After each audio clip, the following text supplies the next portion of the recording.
Well, welcome back. I hope you enjoyed that short clip there. You know, I want to continue to go through these frequently asked questions sections because it really covers a lot of good information. Another question is number 5. What licenses do I need to be a locksmith?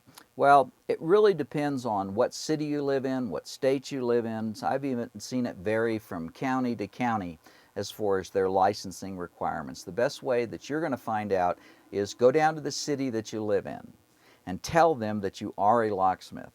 And they're going to give you a packet. In that packet is going to be everything that your city and state requires. And really there's nothing to it. Usually they just do a background check on you. If they require that you take a test, there is a book out that I found the other day that is written by Bill Phillips. Bill Phillips has written a lot of really good locksmith manuals. You can go to Amazon.com and, oh, here's something really funny. This particular book I'm holding in my hand by Bill Phillips cost $39.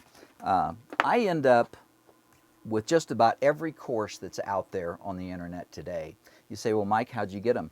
Very easy. Guys will call me and they'll say, you know, I took blah, blah, blah locksmith course and I just can't put the pieces together. I don't know where to start. Well, that's the difference in our course and all of the rest of them out there. Our course is designed step by step to teach you that. But there was a fellow by the name of Bill Phillips. I got one of these courses in the mail the other day, and the way I get them is I just told the guy, so I'll tell you what, I will send you my course for free. You send me the course that you've been taking. How about we do that? And they're more than happy to trade them. But anyways, I was looking at this book and I'm going, man, that looks familiar.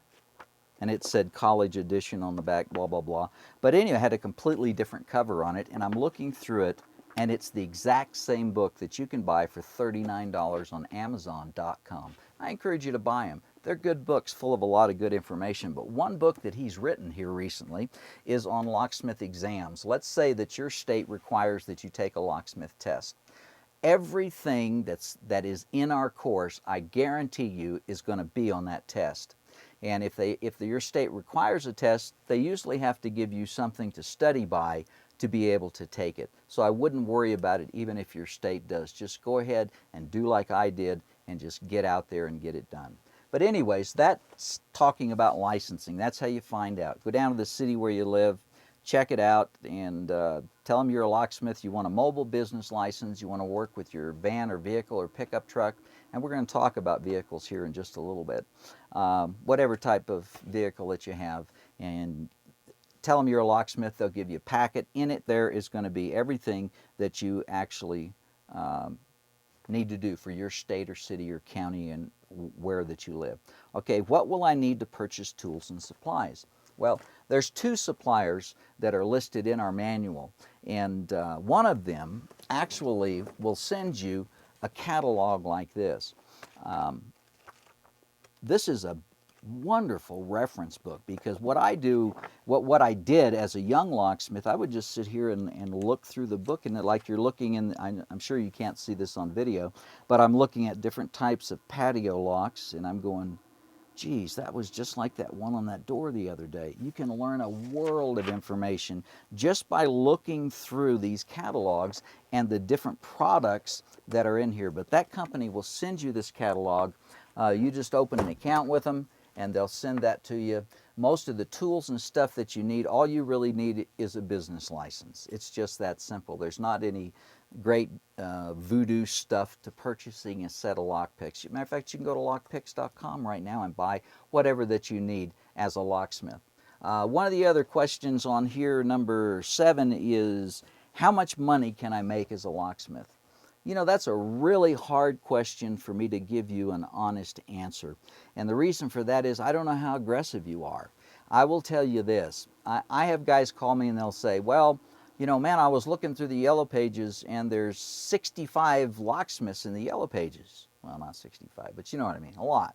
And I'm going, man, I'll tell you what, I'd rather have you drop me in a town where there's 50 locksmiths than put me in a town where there's only 1. And here's the reason why.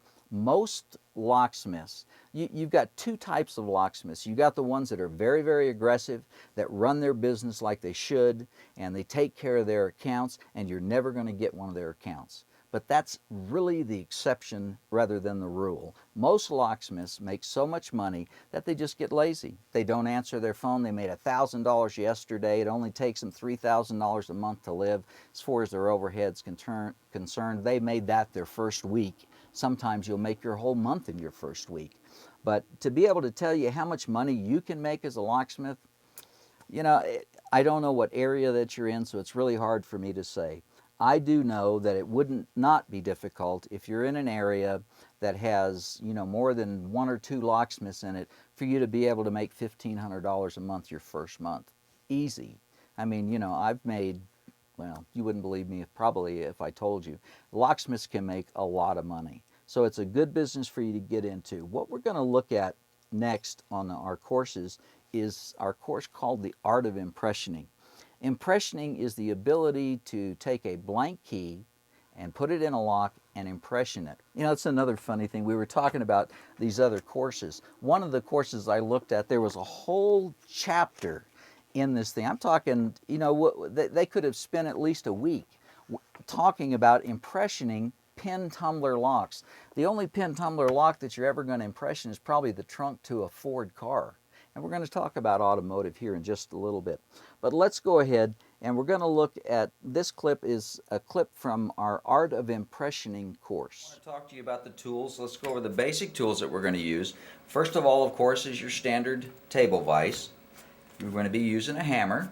Now we're going to use the, believe it or not, the back side of this hammer. We're going to use your standard vice grips. And we're going to be using 3 different types of files. Now, all of these files have very fine teeth. We're going to be using a flat file, and we're also going to be using a get on the key. Actually won't be true. But what I'm going to do in this video next is I'm going to actually impression a key to this standard cam lock here. And I'm going to do it without any talking. I'm just going to take a file, magnifying glass, channel locks, and I'm just going to do it right here before you, so you can actually see it being done without any talking in between. And then we're going to back up and take a look at each one of the keys that I used to impression this lock, and we're going to take a real close-up view of the marks on the keys and learn how to read the marks in impressioning. Alrighty? And whenever you impression a key, what you want to do is you want to stick this key, clamp it into your vise like this, just like I did on the thing.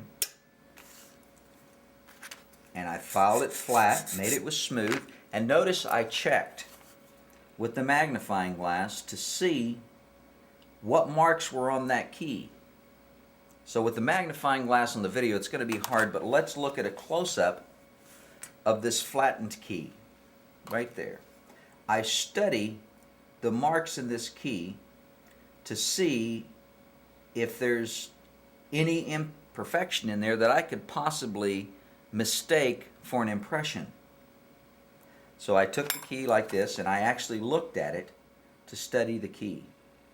Then I stuck the key in the lock, putting the key in the lock to where it's level. You don't want it like this, you don't want it like this or like this or like this. You want it where it's just straight and flat. You want to put pressure on it to the right and then move it back and forth like that. And what you're actually doing is putting those wafers in a bind, and they're going to make marks on this key, and you're going to see this in a minute.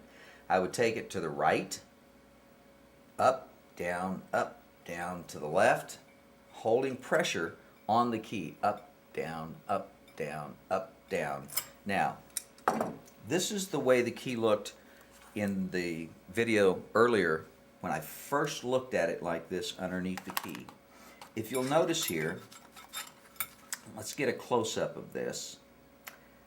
This first cut, first of all, let's cover terminology on these key blanks. The back part that you're holding on to, this part of the key is called the bow, and this is called the tip of the key. So I'll make reference to that as we go on. Now, if you look back on the bow, you're going to see a really dark mark. Can you see that? Let's look up close. Right there is a dark mark. And then if you look down on the very tip of the key, right there, you'll see what's called a ghost. It's a real faint mark. Now, if you'll notice, when I file this key, I actually took this file and placed it onto the key like this. And usually what I'll do is, that's the reason I like the Pippin file, because I'll take the sharp edge of this key, and I don't want to mess my key up here, so I'm going to use a blank key to show you how I do this. I took it like this, and I looked at it underneath the magnifying glass, and I saw that first mark. I didn't actually mark it with the round part of the file. I took the sharp edge of the file and just marked its location like that. And I went down to the tip, and you saw that little faint mark on that tip. That's what's called a ghost. Now I didn't, which means it's not really, it is a mark of the pen, but the pen is not indicating to me that it's actually a cut that I need to file. So usually when there's ghosts on the key, there may be three or four of these wafers in this lock could have made marks on that key. But I left that one alone because, now let's look back at this close-up of this first key. That first cut is so distinctly dark. I mean, it is obvious that that's a pen. The closer, this is very important, the closer you get to the right cut, the darker. In other words, here's the edge of the key, and I'm actually filing it down like this. But what I'm doing is putting this off at an angle like that, to where I have my bevels in my key. Because if you look at a key that's actually cut, you're going to actually see the bevels in the key, how they go off at an angle.